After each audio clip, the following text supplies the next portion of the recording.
This is Contactee, featuring paranormal and supernatural contact experiences with extraterrestrial, ultra-celestial, and multi-dimensional beings. Introducing Peter Maxwell Slattery, with one of the most well-documented cases of contact with otherworldly beings.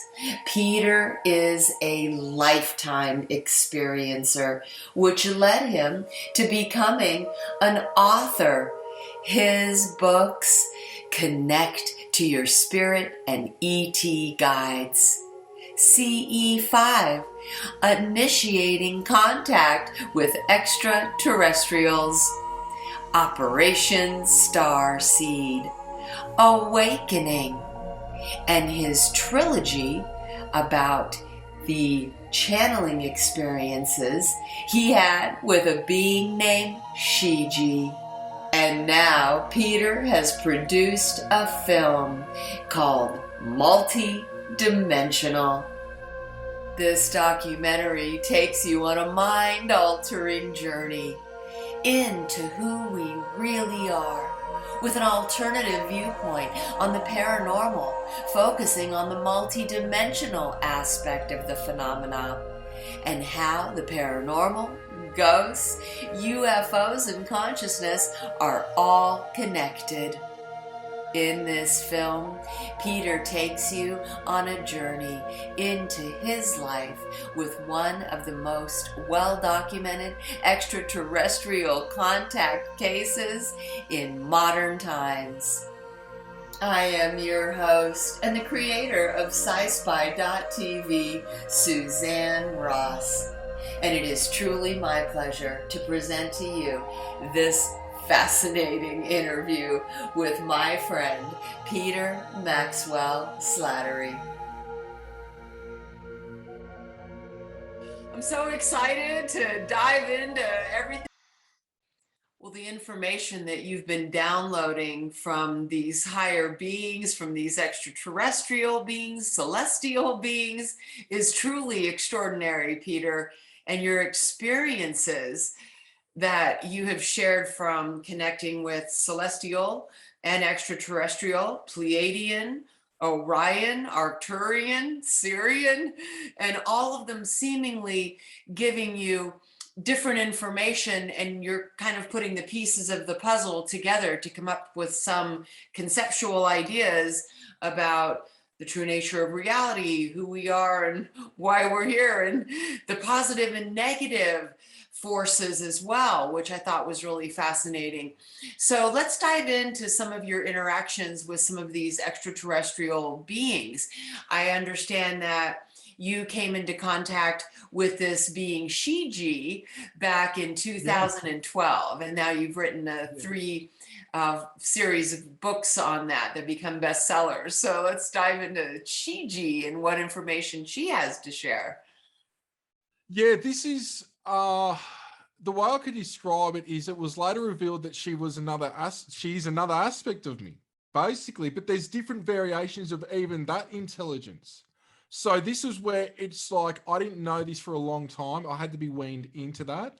Some people say it's almost like a mixture of the Seth material, the Laura one, and certain. I haven't read the Laura one. I can remember the Seth material a long time ago, but it's basically book one would be like a stepping stone for book two, and then book two is a stepping stone for book three, which goes into more.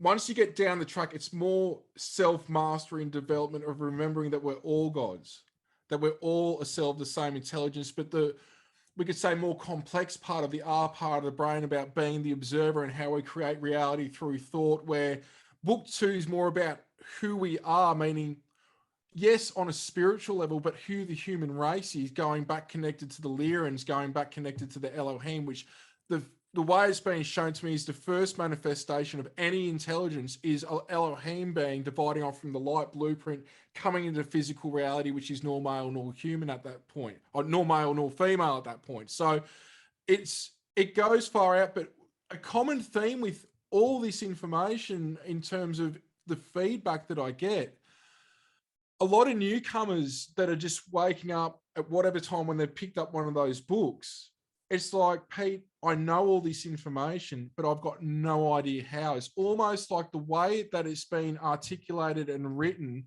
has activated something within people. And that's where I think it's assisted a lot of people on their journey. And like I say, I'm not to be looked up to, no one's to be looked up to. If anything, it's going within and really doing that deep inner work, because we look at a lot of star seeds, though I think we're all star seeds. Only in a few rare cases has it been shown to me that some beings have come directly from source.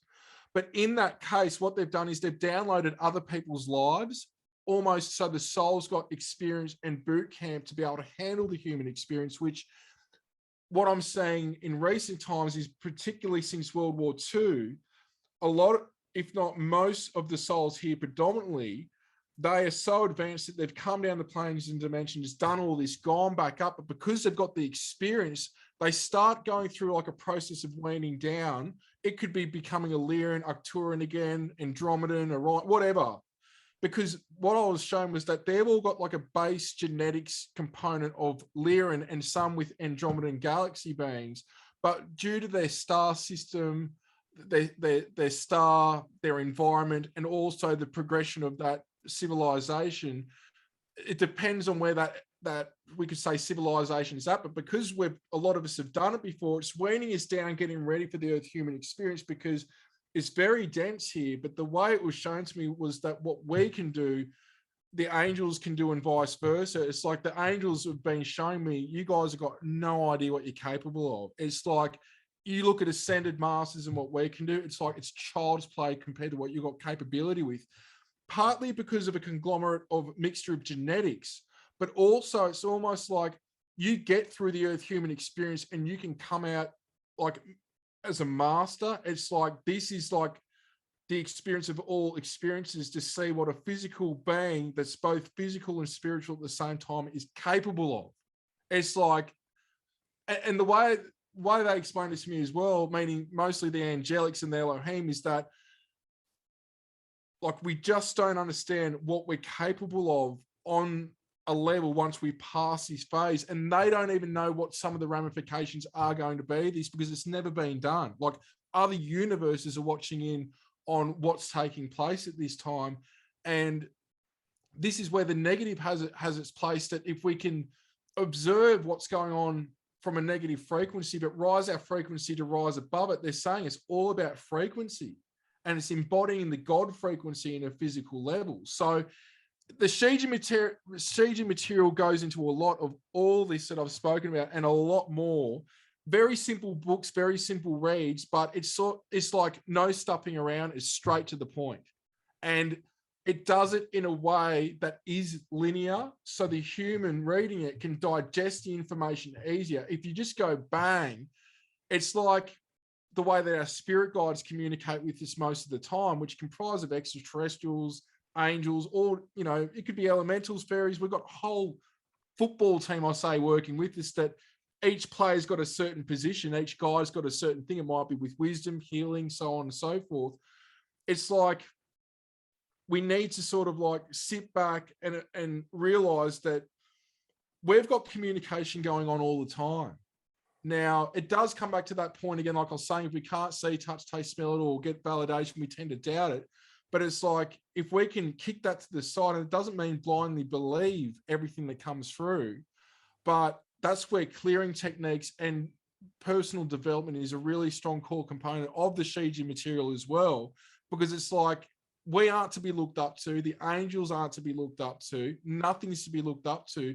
You've got to go within. And this is where we're here to play a part within the human race, to help the human race, uplift the human race itself. It can't be done externally. There's assistance and guidance going on, but it's like, that's why we've got what I call Operation Starseed.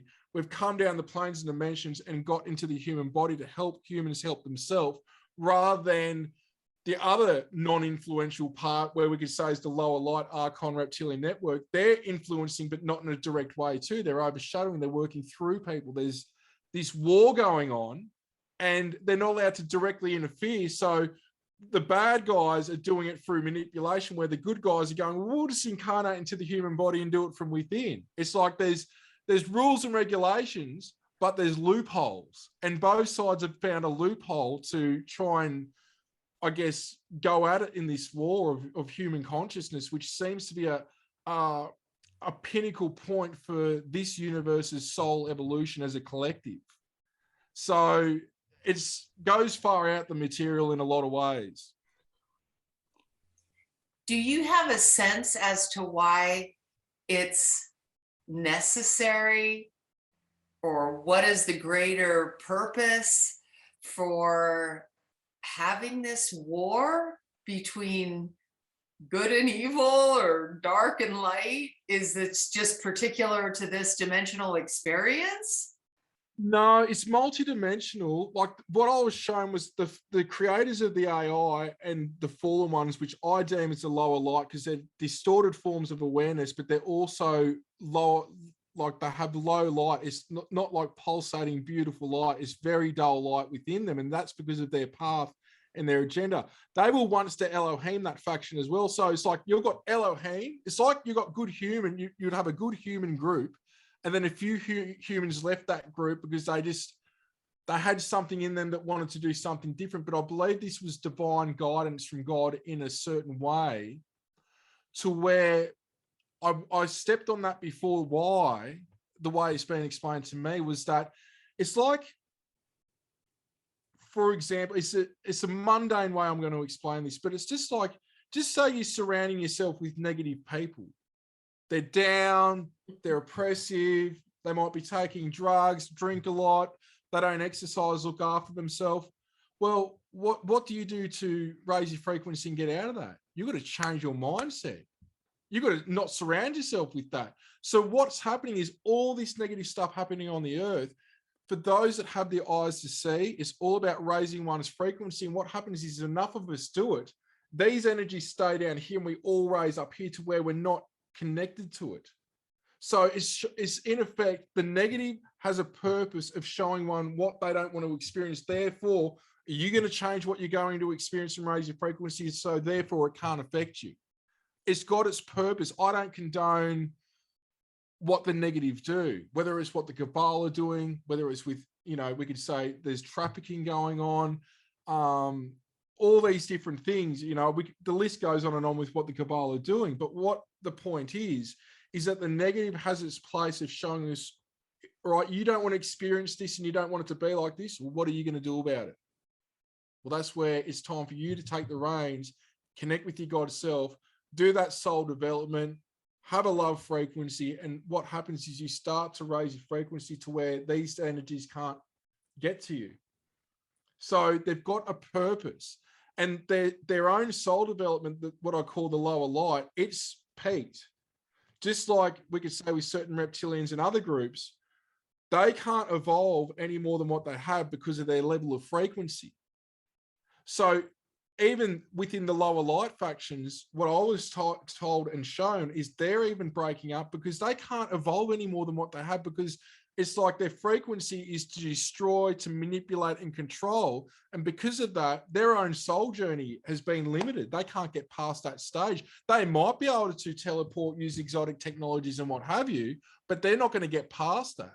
So it's really a bipolar aspect of God that has done this to show what one's potential is. You've got to have that lower light in terms to see the light. If you only just had light, there would be nothing else. And this is where it's part of soul development to experience and gain knowledge on all levels. And that's where we create our own universe and do it again. And it is about, part of the human experience is about the human experience, love, forgiveness, service to others, but also it's about experiencing and gaining knowledge as like unboundedly. That's why everyone's experience has to be completely different. You might have two people abused, but they're going to be abused differently. You might have two people that love, they might love similarly, but they're still going to love differently. It has to be all different for every single facet of that source. It has to be. And that's part of the whole journey of losing oneself to refine itself. It has to go through the trials and tribulations eventually to see what we're each capable of.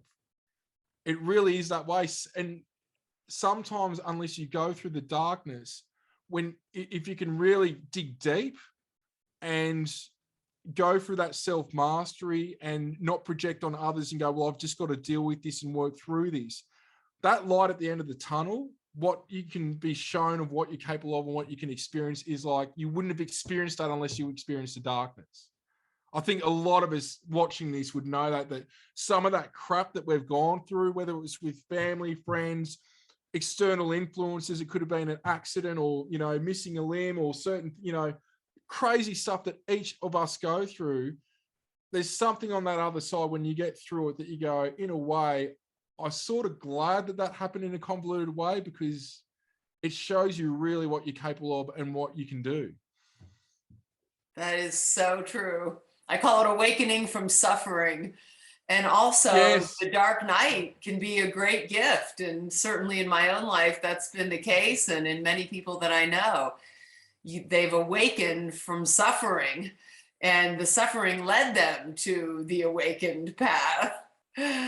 Right? Yeah. And it doesn't make it okay. Like, it's not that I'm endorsing what the lower light does, like, I'm not in any way, but it's just the way that it's been revealed to me in recent years, just a convoluted aspect of how this all works. And I think I'm still trying to work that out myself. I don't have all the answers, but that's like where I'm at on that level at the moment of understanding it at that level. So I could talk to you next year, in a few months, or even 3 years down the track, and I've taken that to another level from the way, you know, I'm being educated through the contacts and through what's going on myself. So it's like, that's where it's at the moment. I think that's important for us to remember, that don't ever be concrete with what you think you know where you're at, because so many people come to me and they go, I know everything that's going on. And it's like, well, why are you talking to me then, asking me what's going on if you don't know what's going on? And then they ring me up a few months later and they go, Pete, you were so right. I was so ignorant. I had this experience and it blew everything I thought I knew out of the water. And I'm like, don't worry, you're going to have more of those and it's not going to friggin' stop. Because I said, I'm still going through it myself. So it's not to take everything that I'm saying or others as gospel, but put it in your toolbox of knowledge and just see where it sits. It might resonate, it might not, but so many times with information, even from the beings themselves that they've told me that doesn't resonate, a couple of years down the track or a few months, I look back and go, have an aha moment going, I understood why I didn't get it. Now I get it. And they're like, and you'll still get it even more. And I'm like, all right, that's going to be interesting where this goes. So it's like, that's what I mean. It's layer after layer after layer. And it's just being okay that that's how this is.